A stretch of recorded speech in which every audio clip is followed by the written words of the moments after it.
आप 3 दिन पहले भी आप बातचीत किए जितना माजी रघुवंश बाबू हरदम बोलते रहे, तो आप उनको नोटिसे नहीं थमाए, तो थमाए आप करते किस पे, आप उनको बताइएगा ना। क्या लगता है लालू जी दंगई कर रही है राजनीति? नहीं, मैं ये सब चीज़ नहीं करना, बंगई वाली बातें वो मेरे बड़े भाई की तरह है। मैं इतना कहूँगा, उस बात को आप मानते चलिए कि हर परिस्थिति में राजद के वर्कर और विचारधारा को लालू यादव जी के परिवार में समझ, लालू यादव जी को उत्तराधिकार से मतलब है, रिश्तेदार से मतलब है। राजद के वर्कर जिसने खून पसीना एक किया, इस बिहार की जनता से कोई मतलब नहीं है। नीतीश कुमार बचे, नीतीश कुमार जी के भीतर क्या है मैं नहीं जानता हूँ।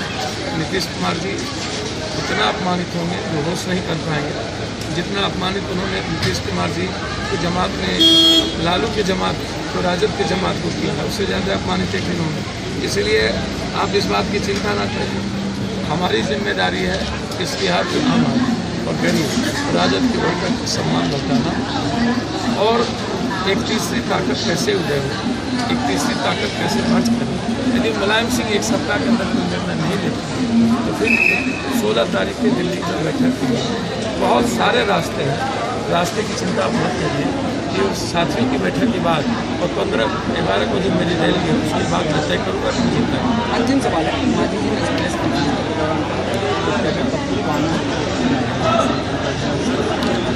भैया मेरे मोदी जी के साथ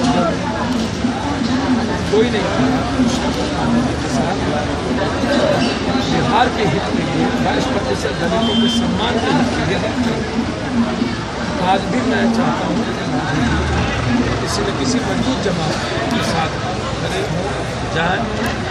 जहाँ तक आने जाने का बात है वो तय जनता करेगी, हम तय नहीं करते हैं। मैं धन्यवाद देता हूँ मांझी जी को, मैं हमेशा मांझी जी के विचारधारा के साथ मैंने रहा। मैंने कहा कि एक कारण है कि वो 22% दलित और महादलित समाज अपमान। Thank you.